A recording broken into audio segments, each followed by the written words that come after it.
The name of this video is Charge Relativity. This is the second of the 3 videos devoted to the concept of Lorenz's force in relativity.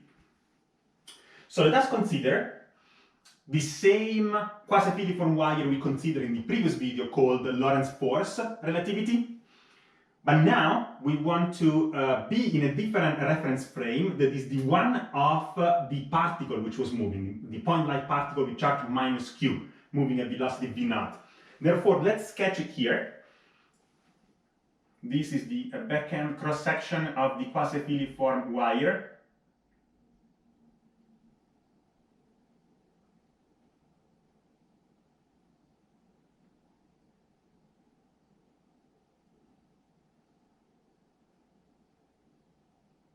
And this is the front end cross-section, where we know that this cross-sectional area is called capital A, as in the previous video. This reference frame, we call it F prime. So F prime. So in this case, we want to consider, as always, a cylindrical coordinate system, where this is the z-axis, this is the r-axis, this is the origin, and the phi-axis, bar phi-axis, as always, a right-hand rule is in this direction, so that we get z as a direction. So this is my coordinate system. Now we have a point like a single point like a charged particle with charge minus q. We are, with respect to this reference frame, that is now this particle is steady or stationary, that is, it doesn't move, I'm sitting on it, so I'm moving at its own velocity v naught, which means this wire effectively is moving towards the left at the velocity minus v naught, or v naught pointing in this direction. And I remind you that eventually this velocity v naught is the same as the velocity v generating the current. In fact, within the wire itself, we have the negative charge density ρ minus prime, because we are in the prime reference frame. In this case, if we assume that v naught is the same as the velocity v, as we have done previously, so let's make this assumption right away to simplify things. Then in this case, the velocity of the particles here, v minus prime, is 0. They are steady, exactly like the particle minus q. However, ρ plus prime, in this case, the particle with velocity v plus prime, they move at velocity minus v.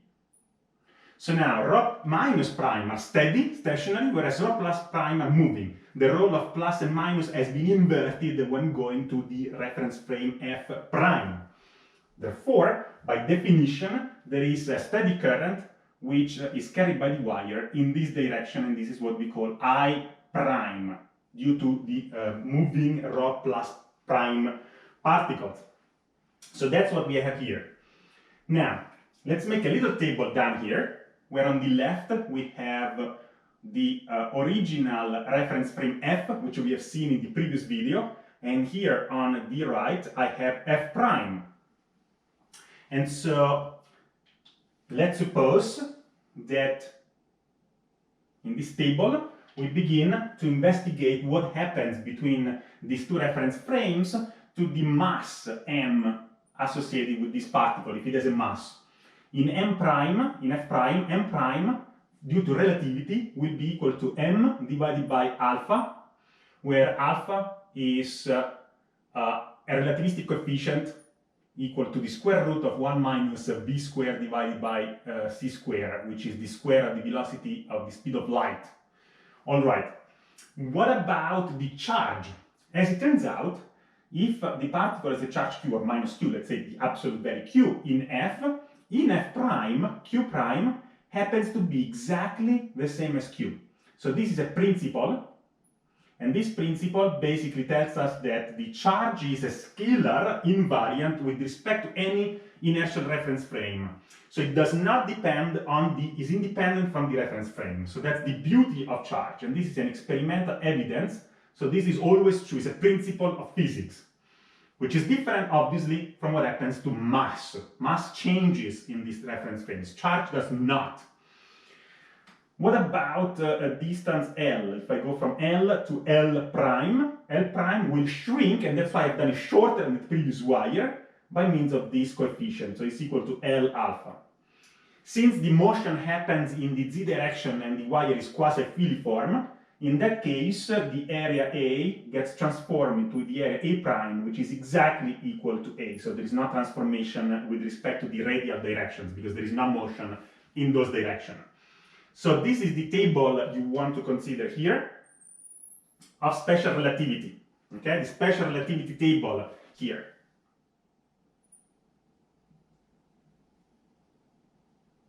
Special relativity. Great. So now that we have all this information in mind, in general,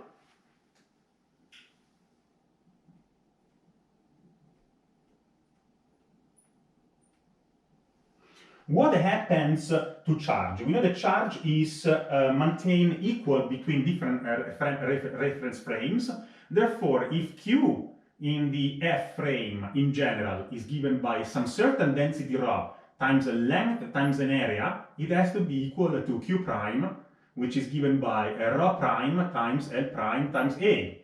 A is invariant, therefore, from this equation here, we find that ρ prime is equal ρ L over L prime, but L prime is nothing but L alpha, so ρ prime is equal ρ divided by alpha. So L over L alpha, L cancels, and is ρ over alpha.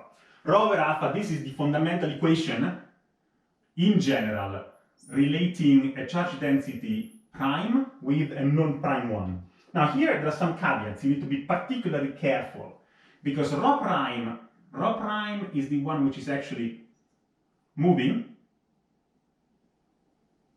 particles, whereas ρ is stationary particles. Sometimes the role of ρ and ρ prime is inverted, exactly as it happens here. So in the F reference frame, ρ plus is steady, doesn't move, whereas ρ minus was moving. In F prime, on the contrary, ρ minus is steady, stationary, prime, and ρ plus prime is moving. So you need to be very careful when you use this general condition, depending on what is moving. You need to think what is moving and what is stationary. You cannot just straightforwardly use it and say, oh, ρ minus prime is equal to ρ minus divided by alpha. That would be wrong, because ρ minus prime is actually steady, stationary or steady, same thing, in F prime. So you need to think what is moving and what is not. That's why these two keywords are critical, not to make mistakes. So in fact, in our specific case, so I need to use this principle one time for the charge, if you want, Q plus versus Q plus prime. And so if I do so I'm only considering the positive charge carriers, the positive charges. So in this case, we know that in the reference frame prime, ρ plus prime is moving. So it has the same meaning as this ρ prime here. So this has to be equal to ρ plus, which is the stationary one, divided by alpha. On the contrary, when I consider the contribution from Q minus versus Q minus prime, well, here the situation is the opposite of that, because as it turns out, ρ minus prime, it is stationary, so I'm looking actually at this quantity, and so it's equal to alpha times ρ minus. Alpha times ρ minus.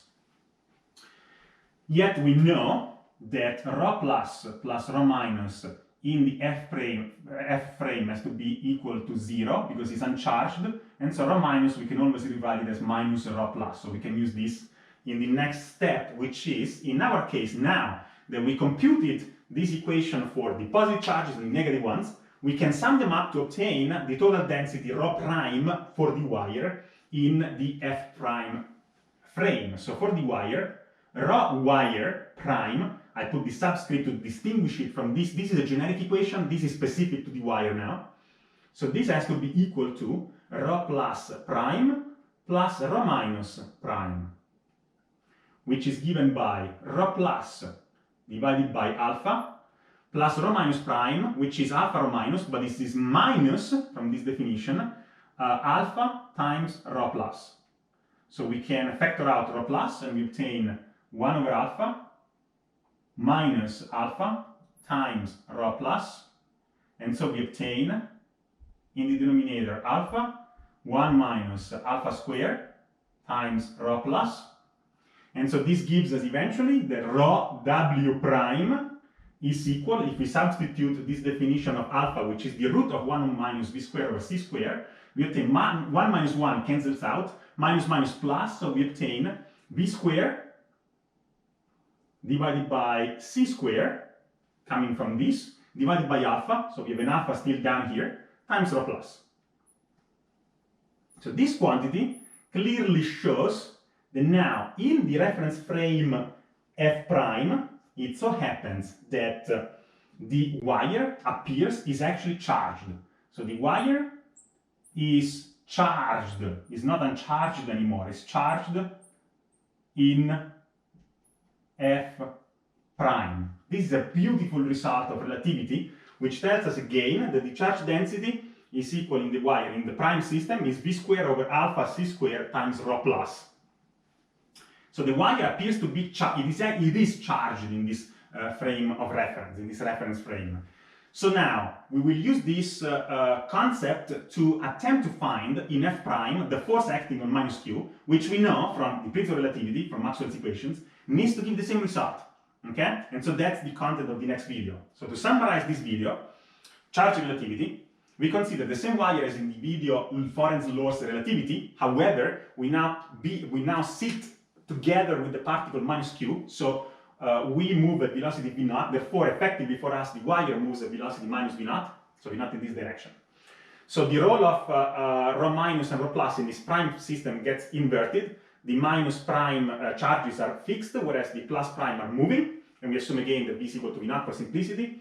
We can use special relativity, mass gets reduced by a factor of alpha, charge remains the same, critical, this is a principle of physics, the length gets shrinks, and the area is the same because there is no motion in the radial direction. And this is the relativity factor. Now, we can thus use this condition, that q prime is equal to q, for plus and minus charges separately. This is the general condition. And now you need to be very careful when you apply this for separate charges, and you need to remember what is moving and what is stationary. That's where students make many mistakes. So you really need to think, you cannot just use prime and non-prime randomly. Moving stationary or steady is the key to this problem, which gives us finally a density which is different than zero. Here it was zero, here is different than zero in the prime reference frame. So this is quite beautiful because now the charge happens to be charged in f prime. That's it.